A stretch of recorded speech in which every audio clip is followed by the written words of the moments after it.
Welcome to the joint press conference by President of the Republic of Finland, Alexander Stubb, and NATO Secretary General Jens Stoltenberg. We will begin with statements, and then we have time for a few questions. Ladies and gentlemen, warmly welcome, and especially to you, Jens. It's really nice to see you here. We go back a long way. I remember the first time we met when I was foreign minister, and Jonas Gahr Støre was foreign minister, and you were prime minister in Norway, and it's good that our cooperation has reached the next level. We just spent the weekend together, actually in Madrid, sitting next to each other because of our last names, and then we've of course had the visit. I would like to begin by thanking you for the role you had in shoehorning Finnish NATO membership. It meant a lot for us as a nation that we had a Nordic Secretary General who understood what Finnish defense and capability was all about. We've had 2 productive days with Secretary General Stoltenberg. Last night we had a dinner, and we're just fresh out of a briefing of our defense forces. I felt quite strongly that it would be useful for the Secretary General to see some of our operative capability and our planning. So we spent the better part of an hour and a half together with our Commander of the Armed Forces, General Janne Jaakkola, and his team. We have discussed in these 2 days the upcoming Washington summit, where of course the focus has been on defense and deterrence, and our support for Ukraine. We strongly support the work that the Secretary General has been doing and is doing in order to make the Washington summit a success. We have worked on NATO's mission in Ukraine, on financial commitments, and of course Ukraine's path towards NATO membership. I'll finish off by saying a few words about how we see Finland as a new member of the alliance, because we have to remember that we've only been a member of the alliance for, well, 1 year and 2 months and 2 days. We see ourselves very much as a security provider, not a security consumer in this region. We want to be a very reliable ally. We put our money where our mouth is when it comes to capability. We fully realize the responsibility that we have as a new ally, in the sense that we have just doubled NATO's border with Russia, and that comes with a heavy responsibility. We will do our part in the defense of the alliance based on a 360 approach. So we're not only looking to the east, we also look to the west, south and north. Having said all of this, we also realize that we are a new member state. We have a lot to learn.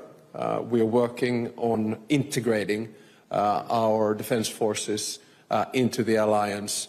And during the first year, I must say that things have gone quite well, both in terms of planning, operation, command structure, and then of course training. So warmly welcome, Jens. It's nice to have you here in a fairly new member state. Thank you so much, President Stubb there. Alex, it's great to see you again.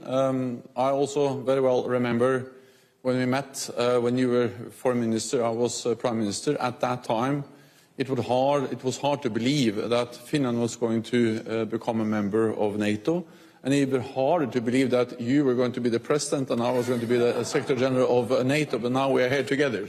So it's hard to predict the path of 2 people, like 2 persons like you and me. But it's great to be here, and thank you for hosting me and my delegation. It has been 2 very interesting days where we have really got a better and deeper understanding of how Finland is really a highly valued and very capable NATO ally. The membership in NATO makes Finland safer and NATO stronger. And the briefing today with your Chief of Defense, with your top generals, demonstrates how Finland is an ally with well-trained, well-equipped and a large number of forces, air, sea, air and land. And also your deep knowledge of Russia, and of course the fact that by having Finland as a member, NATO has doubled its border with Russia. And then you are an ally that spends 2% of GDP on defense. So we really welcome the fact that Finland now is a full member of the alliance. And we also welcome the fact that we are moving very well on integrating Finland into all the NATO structures, the NATO defense plans, and everything that we do together. Then we also welcome the many Finnish contributions to NATO missions and operations. Just actually this week, you started to do air policing out of Romania. That's yet another example of how you contribute to our shared security, to our collective defense. And then Finland plays a key role in providing support to Ukraine. You have delivered a significant amount of military support. You have provided around 2 billion euros in military aid.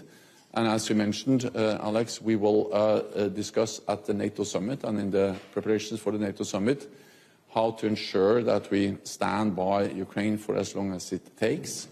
Over the last months, we have seen some gaps, some delays in the provision of military support to Ukraine. We need to ensure that that doesn't happen again, and that's the reason why we are now working in NATO on how to establish a NATO mission for Ukraine, and also how to agree a long-term financial pledge to ensure that Ukraine gets the predictability and the accountability they need when it comes to military support from NATO allies to Ukraine. And lastly, the stronger our long-term commitment is for Ukraine, the sooner the war can end, because then Moscow will understand that they cannot wait those out. So for all these reasons, we really welcome what you personally do, what Finland does for the alliance. This really helps to make the most successful and the strongest alliance in history even stronger and even more successful. So I'm looking forward to continue to work with you, and not least to be together with you at the NATO summit in Washington in July. Thank you. Then we move on to the questions. First question goes to Elina Kervinen, Helsingin Sanomat. Thank you. Secretary General, at least France is reportedly considering sending military instructors to Ukrainian soil. In your opinion, what is the significance of this kind of move? And secondly, Russia commented this with saying that the instructors would be legitimate targets. How would you comment on the possible risk of escalation? And to President Stubb, could Finland consider in any situation sending military instructors to Ukraine? Thank you. Well, allies are providing support to Ukraine in different ways. We have to remember what this is. This is a war of aggression. Russia has launched a full-fledged invasion of an independent sovereign nation in Europe, Ukraine. And Ukraine has, according to international law, the right to defend themselves. And we have the right to provide support to Ukraine. And as I said, allies are providing support to Ukraine in different ways. NATO has no plans to deploy forces to Ukraine.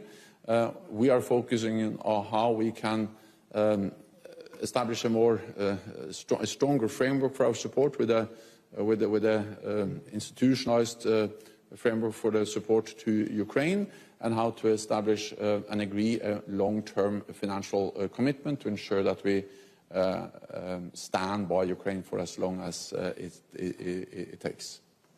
And Finland has no plans to deploy troops in Ukraine. We're in conversation, of course, with our allies about various options in which we can help Ukraine, whether financial, military or ammunition-based. But we haven't changed our line, and we'll continue our steadfast support on the basis of the security agreement that we signed with Ukraine on the 7th of April, together with our Nordic partners, as outlined last Friday, and then of course together with our allies. I think it's very important that when we are part of the alliance, we work as an alliance and not in separate blocks. And next, Aru Sadbayeva, Tengri News. Hello, I'm from Kazakhstan, so I wanted to ask you, Mr. Stoltenberg.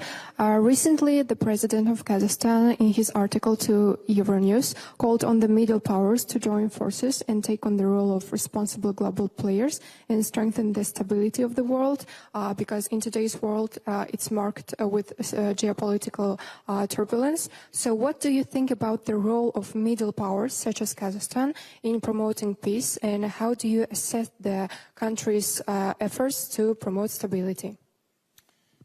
Well, first of all, NATO is an alliance of North America and Europe, but we have partners around the world, including in Central Asia, and we appreciate these partnerships because we believe that we need to work closely with partners to help to address different global challenges.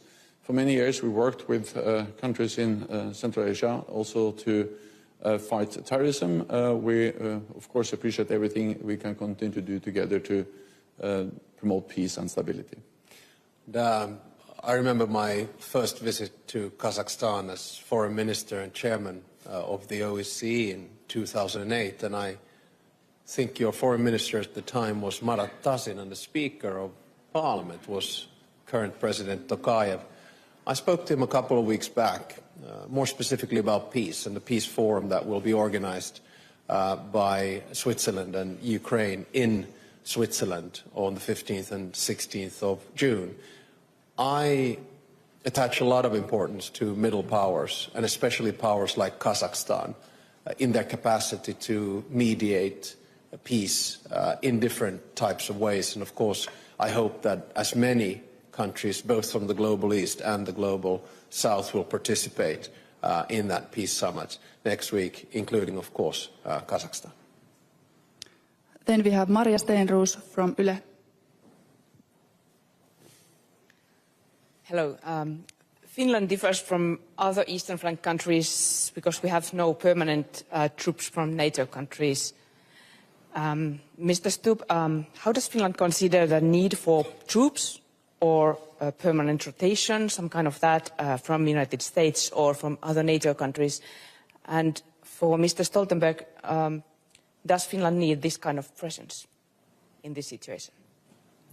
Well, we of course warmly welcome any form of assistance and troops coming from our allies and partners in NATO. At the same time, I always remind our international friends that we have 280,000 men and women in reserves that can be mobilized at wartime. If you look at our total defense or comprehensive security, we're very broadly covered.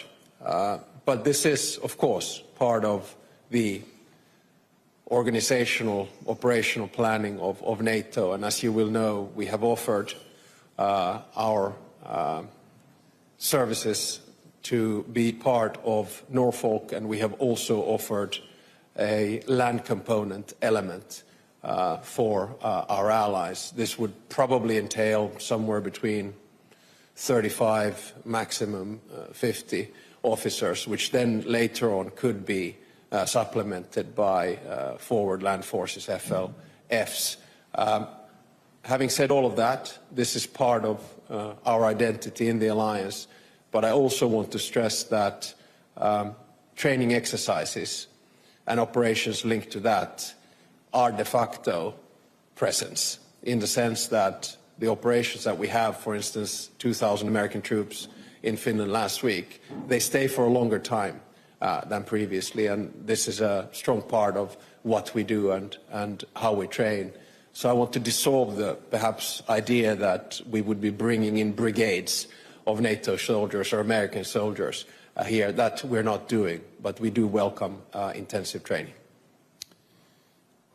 As the President said, Finland has very capable forces, a big pool of reservists that can be called upon in crisis. The purpose of NATO is, of course, to be able to reinforce if needed. And that's exactly why we need the framework, we need the plans, we need the infrastructure, we need the command and control in place so we can quickly deploy, reinforce, support Finland if needed. And the main purpose of that is, of course, to prevent any conflict, to prevent any attack, because the purpose of NATO is actually not to fight the war, but to prevent the war. By having credible deterrence at any stage all over the alliance, and therefore we also need credible plans, capabilities to be able to quickly reinforce also Finland if that is needed. Exercises is part of that, partly to demonstrate our ability to deploy forces, to move forces, and also the exercises are also demonstrating the fact that allies are ready to deploy, and we have regularly NATO troops also in Finland, but of course they're not permanently deployed, but they demonstrate ability to quickly be present if needed. And the final question goes to Lauri Nurmi, Iltalehti. A question for both. Lauri Nurmi from the Finnish newspaper Iltalehti. The commander of the Norwegian Defence Forces, General Eirik Kristoffersen, said in Bloomberg's interview that NATO has only 2 to 3 years time to prepare for Russian risk, even an attack. I would like to hear your comments on that and the time frame. And first of all, is that a real threat that the Russians could attack on NATO countries, for example, Norway, Finland, Baltic nations, after they have rebuilt their capabilities? We have heard so many warnings done by high-ranked military commanders. Thank you. So we don't see any imminent military threat against any NATO ally, and now, of course, Russia is more than preoccupied with the war in Ukraine.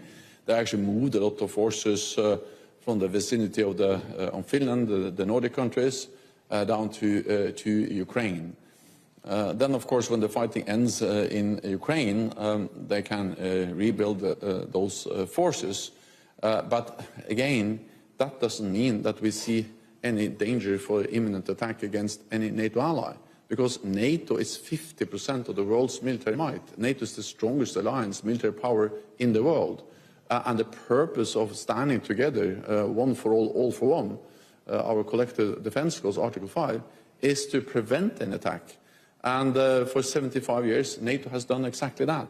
So this idea that there's a kind of countdown to the next war is wrong. We are there to prevent that from happening. We have done so for 75 years. We will do for at least 75 years more.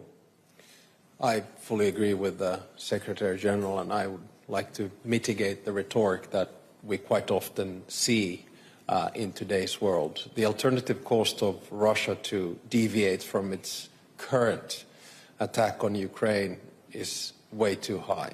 Does this mean that we're not prepared? Of course not. The best way to prepare, the best way to prevent war is to prepare for it. But the whole idea that a country like Russia would somehow attack or intimidate the biggest military alliance in the world, I simply find rather implausible. We look at different scenarios every day, every week, every month. We have our operational plannings, which are based on realities, which are based on knowledge of what the Russians are doing, what they could do, but we simply do not see it in the cards that there would be a military threat right now to Finland, Sweden, Norway, or the Baltic states as such. Thank you. This concludes the press conference. Thanks. Thank you.